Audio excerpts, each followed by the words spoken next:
So, paano ba tayo magluto ng nilagang itlog sa Salad Master? Hindi ko pa doon natatry sa ibang pot eh.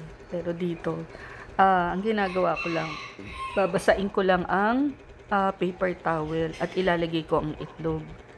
Yung itlog na yan, yung dalawang puti, bagong hatch ng manok namin. So, mahinang apoy. Yung isa iluluto sa 5 minutes at yung isa iluluto sa 10 minutes. So, nag-click na ang vapor valve. So, ayan, hinaan ko lang. Once na mag-click na yung vapor valve, hinaan ko lang. So, eto na. Tingnan natin yung 5 minutes na egg. So, yan. Natutuyo lang yung paper towel sa mahinang apoy. At yun ang nagluluto sa itlog mismo.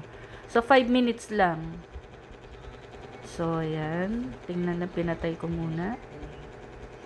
So, eto. Ayan, tingnan natin. Ito ang bagong hatch na itlog galing sa manok. So, mainit. Kailangan ko ng maliit na tong, mini tong. So, hihiwain natin siya. Ayan, mainit eh. Hiwain natin siya. Ang 5 minutes na manok. Ang kaibahan lang ng 5 minutes na, ng manok, na bagong hatch lang, meron siyang tubig pagka hiniwa siya. Para siyang balut. Sarap. So, ayan, medyo hindi pa luto yung loob na, 'di ba? Dahil 5 minutes lang yan eh.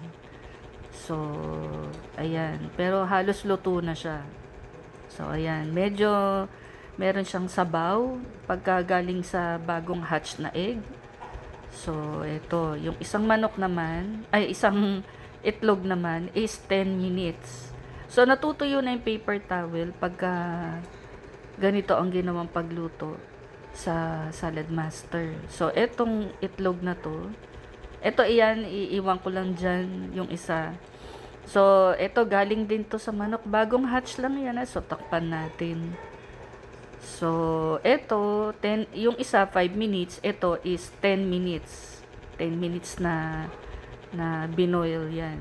So, nakakatuwa lang ito. Mas lutong-luto. Actually, ang egg, 10 minutes talaga pagka niluto. Pero ito, walang tubig na pinagpakuluan. Hindi ko rin binabaw sa sinaing na kanin. So, ayan, meron siyang sabaw. So, itong itlog na to, niluto siya for 10 minutes. Napakasarap kasi kada umaga pagkagising ko, kumakain ako ng itlog at turmeric. At ito, bagong hatch na itlog galing sa chicken. Talagang very organic to na kalalabas lang sa manok. Kahapon ko lang kinuha. So, ito is 5 minutes at ito yung isa is 10 minutes. Ang pagkakaiba lang talaga sa galing sa manok at saka sa palengke, dito sa chicken, fertilized siya, meaning may babae at may lalaki.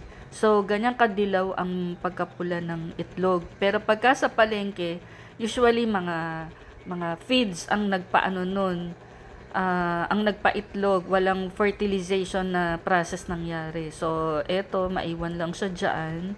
Ito isang organic egg din siya. So, tingnan nyo, matutuyo lang yung yung paper towel. So, ang pagkakaiba sa galing sa egg na fertilized, ito mas safe kainin, dilaw na dilaw ang pagkapula, at yung bagong hatch na egg, may sabaw, para siyang balut. Napakasarap. Kada umaga kumakain ako niyan.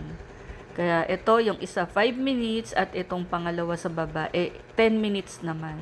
O ito, 'di ba? Ang 5 minutes na itlog. So